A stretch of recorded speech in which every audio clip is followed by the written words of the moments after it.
आया तो आप सब भी थे। मुझे एहसास है इस बात का कि कांग्रेस पार्टी हारी है।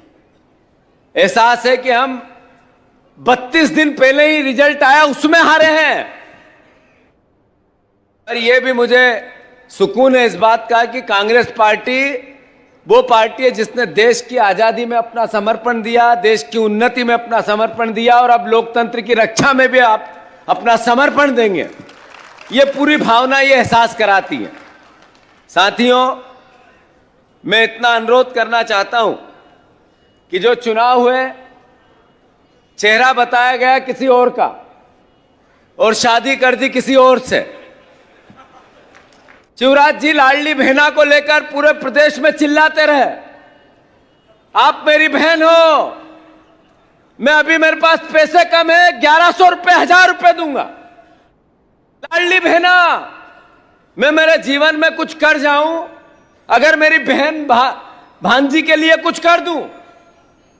लगभग 1000 करोड़ रुपए के बड़े बड़े पांडाल लगाकर बहनों को इकट्ठा सरकारी कर करके ये बातें कहते रहे और घर में उनके दिलों में घर कर दी ये बात कि शिवराज भैया 3000 रुपए चुनाव बाद देगा। चुनाव हुए, बहन ने वैसे ही शिवराज जी को खूब लाड़ प्यार से वोट ठपाठप दे दिए। कई जगह जब चुनाव हम हारे, बाद में पता लगा हमारे कार्यकर्ताओं की पत्नियां और बीबियां जो लाडली बहना थी, 1200 रुपए के, 1100 रुपए के, 3000 रुपए के भावना में इधर तो कहती रही जीतू भैया अच्छे हैं, उधर कमल पे ठप करा के आ गई। सच है ये, कुछ कसर थी।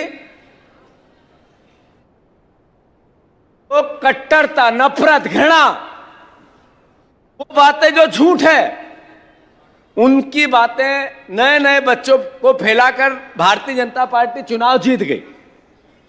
नेचुरल था, स्वाभाविक था कि इतनी बड़ी लीड हुई है तो जो मुख्यमंत्री वो रिपीट होगा। तो जैसा अभी शहीद भाई बोल रहे थे, भारतीय जनता पार्टी लोकतंत्र में विश्वास नहीं करती है। देश में चुनाव लड़ने वाली पद्धति पे शंका होने लगी। ईवीएम को लेकर अब एक बहुत बड़ा वर्ग विरोध में आ गया है, भरोसा नहीं करता है। अब नरेंद्र मोदी जी ने वहां से एक फरमान भेज दिया, जो विधायक चुन के आए उनको लोकतांत्रिक अधिकार नहीं दिया, चिट्ठी में लिख के दे दिया और शिवराज जी को सौंप दिया कि बोलो आदरणीय मोहन यादव जी मुख्यमंत्री होंगे। शिवराज जी कपकपाते हाथों से, थरथराते होठों से बोलते तो रहे, पर रोज उनका दर्द निकल निकल के आता है। बहुत बोले थे। बात यह है कि मोदी की गारंटियों की भावना बताई गई, अलग अलग बातें करी गई। आज 32 दिन है, 3 कैबिनेट हो गई, एक भी गारंटी की किसी कैबिनेट में एक बार भी विचार नहीं हुआ। क्यों नहीं मिलना चाहिए? 3000 रुपया बहनों को मिलना चाहिए कि नहीं मिलना चाहिए? जब वोट इस बात के लिए कि 2900 रुपए, 3100 रुपए हम धान खरीदेंगे,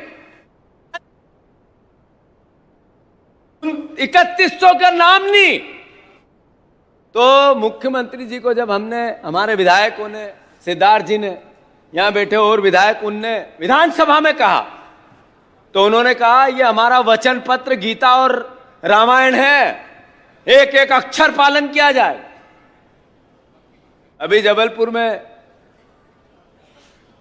उनकी कैबिनेट हुई, पहला उन्होंने जब पहली बार मुख्यमंत्री बन के आए तो दूसरा जो बोला ही नहीं था वो करने लगे। मतलब कहने का यह है कि ये लोकतंत्र में भरोसा नहीं करते हैं, वोट खरीदने की बात करते हैं। चुनाव की जो घोषणाएं की, जो वादे दिखाए, उनकी बात नहीं करते हैं, चेहरा किसी और का बताते हैं, शादी किसी और से कर देते हैं। मंत्री बने, मुख्यमंत्री को ताकत नहीं है इस बात की कि वो भी लिस्ट दिल्ली से आई, शपथ दिला दी गई। 8 दिन तक फिर किसको क्या विभाग देगा, यह मुख्यमंत्री का विशेषाधिकार है। पर यह भी उनके अधिकार क्षेत्र से बाहर, यह भी एक लिस्ट आएगी कि इनको ये विभाग दिया जाएगा। ये लोकतंत्र है या राजतंत्र है? बात इतनी है, मोदी गारंटी की बात करते हैं। अरे मोदी जी ने ही तो गारंटी दी थी 2 करोड़ रोजगार की, मिले क्या? अरे मिले क्या? मोदी जी ने गारंटी दी थी 15 लाख का काला धन आएगा, 15 लाख जाएगा, मिला क्या? अरे मोदी जी ने कहा था 5 ट्रिलियन डॉलर की अर्थव्यवस्था होगी, हुई क्या? मोदी जी ने ही कहा था कि देश विश्व में नंबर 1 आएगा, चाइना को लाल आंख दिखाएगा, पाकिस्तान के सर पे चढ़ जाएगा। अलग अलग तरह की बातें और अलग अलग बोला, वो किया ही नहीं। अब इन्होंने मोदी गारंटियां दी हैं, जो पहली मोदी गारंटी पूरी नहीं हुई आज तक। अब नई मोदी गारंटी, यही मैंने जैसा बोला, किसानों को 2 लाख रोजगार देंगे मध्य प्रदेश में, हर घर रोजगार देंगे मध्य प्रदेश में, 450 रुपए का गैस का की टंकी देंगे। भाभी मिली 450 में मिल रही होगी टंकी? अरे दीदी 450 में मिल रही क्या? अरे कोई एक आध तो बोलो जिसको मिली हो। यह है मोदी गारंटी। मतलब जो बोलो, मोदी की गारंटी जरूर है, पर जो बोलो वो करो ही मत।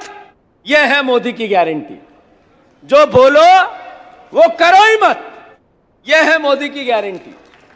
साथियों, अभी 3 दिन पहले आरबीआई का एक परिपत्र आया है, जिसमें 3,26,000 करोड़ रुपए का मध्य प्रदेश पे पहले ही कर्ज है, जिसके लगभग 30,000 करोड़ रुपया हर साल हम ब्याज देते हैं। 28,500 करोड़ रुपया अभी 3 जनवरी, फरवरी और मार्च 3 महीने में 350 करोड़ रुपया रोज सरकार लोन लेगी। 350 करोड़ रुपया रोज लोन लेगी, पर मोदी गारंटी को पूरा नहीं करेगी।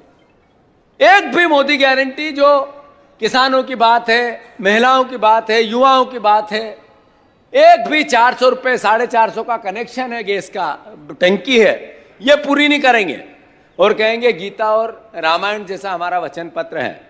मैं सभी यहां उपस्थित कांग्रेस जनों से अनुरोध करता हूं, लोकतंत्र 2 पटरी है, एक विपक्ष और एक सत्ता। हमें काम दिया है विपक्ष का, मुझे जिम्मेवारी दी है, एक कार्यकर्ता को जिम्मेवारी दी है। आप में से ही जो काम दिन रात बूथ पे करते हैं, मैं बूथ अध्यक्ष रहा, मैं मंडल अपने वार्ड का अध्यक्ष रहा, मैं युवक कांग्रेस का जिले का पदाधिकारी रहा, मैं प्रदेश युवक कांग्रेस में रहा, प्रदेश अध्यक्ष रहा, जिला युवक कांग्रेस अध्यक्ष रहा और अब प्रदेश का कांग्रेस का अध्यक्ष बना है। मैं कार्यकर्ता की भावना को समझता हूं, आप लोगों की भावना को समझता हूं और उसके दर्द को भी जानता हूं।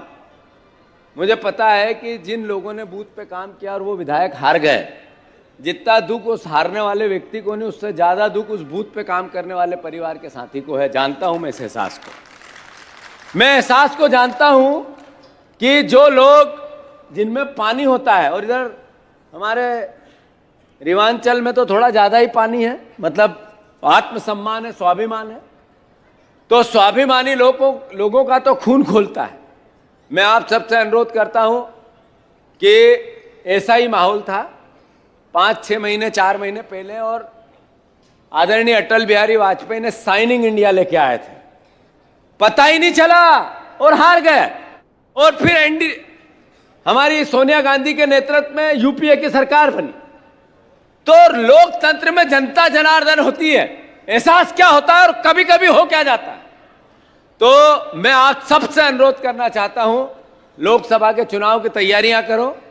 न्याय यात्रा कांग्रेस पार्टी की, राहुल गांधी जी की 14 तारीख से मणिपुर से चालू हो रही है। उद्देश्य एक, आर्थिक असमानता, एक आदमी गरीब हो रहा, जो मध्यम वर्गीय लोग हैं उनके पास, और 10% लोगों के पास पूरे देश की 80% संपत्ति है। यही लड़ाई तो आदरणीय स्वर्गीय कुशवाहा जी लड़ते थे, यही लड़ाई तो आदरणीय कुशवाहा जी लड़ते थे। हालात राजनीतिक, आर्थिक, सामाजिक जो एक बहुत बड़ा अंतर है, उसी लड़ाई को लेकर जिसको सुखलाल जी कुशवाहा जी लड़ते थे, राहुल गांधी जी उस भाव को लेकर यात्रा निकाल रहे हैं। मैं आप सबसे अनुरोध करता हूं, भारत जोड़ो न्याय यात्रा मध्य प्रदेश में भी आएगी। मैं आप सबको आमंत्रित भी करता हूं।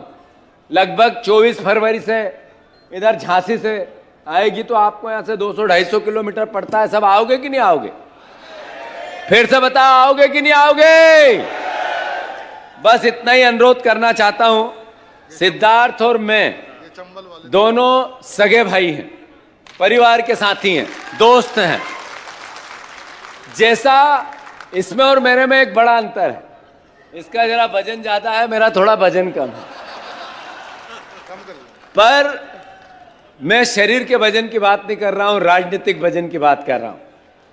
मैं फिर से आप सबसे अनुरोध करता हूं कि सिद्धार्थ को आपने आपका भाई और बेटा बनाया है।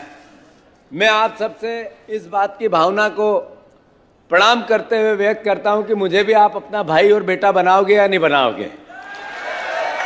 ये ताकत पूरे मध्य प्रदेश में, अभी जब 1 महीना चुनाव को हारे हुए हुआ और मैं जब भोपाल गया पहली बार, 13 दिन हुए थे उस दिन, भोपाल की सड़कें पटी हुई थी। उज्जैन हो, देवास हो, लाखों लोग आए, नए लड़के आए, युवा साथी आए। जैसा मैंने शुरुआत में कहा, कांग्रेस पार्टी जरूर कुछ न कुछ ऐसा हुआ है, कोई मानता नहीं था कि कांग्रेस हारेगी, पर हार गई, लोगों के गले नहीं उतर रही। मैं आप सबसे अनुरोध करता हूं, हौसला बनाए रखना है। सेवा जब भावना बनती है तो विपक्ष में रह के भी सेवा होती है। लोकतंत्र में इनने वचन पत्र में लाडली बहना को शिवराज जी ने कहा बहना, और अब घर पे लिख दिया मामा का घर। अब मामा का घर, पहले बहन थी, अब शिवराज भैया मामा बन गए वापस। थोड़े दिन भाई बने थे, बहना बनाया था, लाडली की थी। अब इनके 3000 की लड़ाई हम सब भाई लोग मिलके लड़ेंगे। लड़ेंगे कि नहीं लड़ेंगे?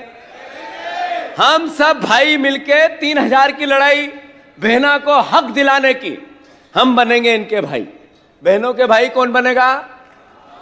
आप और हम बनेंगे। मैं इतना ही अनुरोध करता हूं कि धन्यवाद, साधुवाद। इतनी रात तक आप इतने अधिक उपस्थिति में साथियां हैं, मैं आप सबको प्रणाम करता हूं। और आदरणीय हमारे ये वो व्यक्ति हैं जिन्होंने नरोत्तम मिश्रा को पानी पिला दिया। और मैं अनुरोध करना चाहता हूं सिद्धार्थ से कि उद्घोष करे कि ये कांग्रेस पार्टी में नहीं थे पहले, अब ज्वाइन करेंगे। आप इससे उद्घोषित करो। करो अध्यक्ष जी।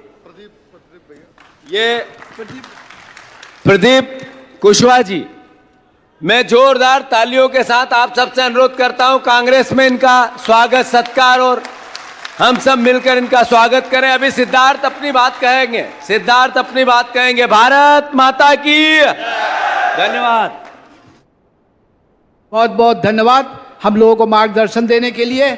आपने जो एक ऊर्जा और निर्देश दिया है, हम सब लोग उसका अक्षर सा पालन करेंगे। अब आप लोगों के बीच में आपके लाडले, आपके सपूत विधायक सिद्धार्थ कुशवाहा जी हैं, जो आप लोगों को अपनी बात भी कहेंगे और आभार प्रदर्शन भी करेंगे। कृपया आप लोग अपना अपना स्थान ग्रहण कर लें।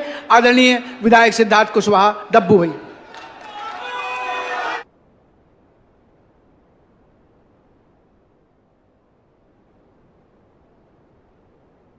बहुत बहुत धन्यवाद आदरणीय मकसूद जी, धन्यवाद साथियों, बहुत बहुत धन्यवाद। भाषण देने का समय तो बचा नहीं। हमारे इस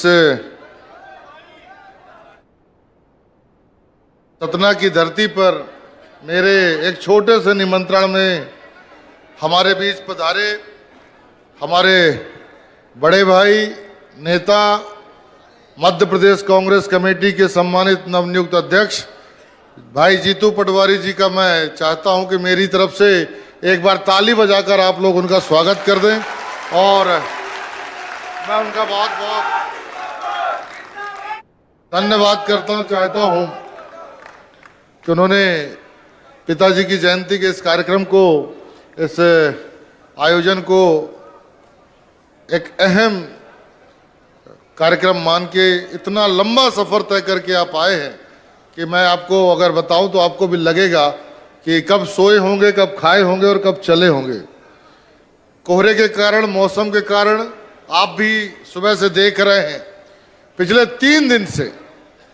3 दिनों से जो मौसम है वो लगातार, मतलब घर से निकलने की स्थिति नहीं है, उसके बाद भी आप लोग इतनी देर तक यहाँ पर खड़े हैं, उसके लिए मैं आप सबका बहुत बहुत साधुवाद, बहुत बहुत आभार, बहुत बहुत धन्यवाद करना चाहता हूँ।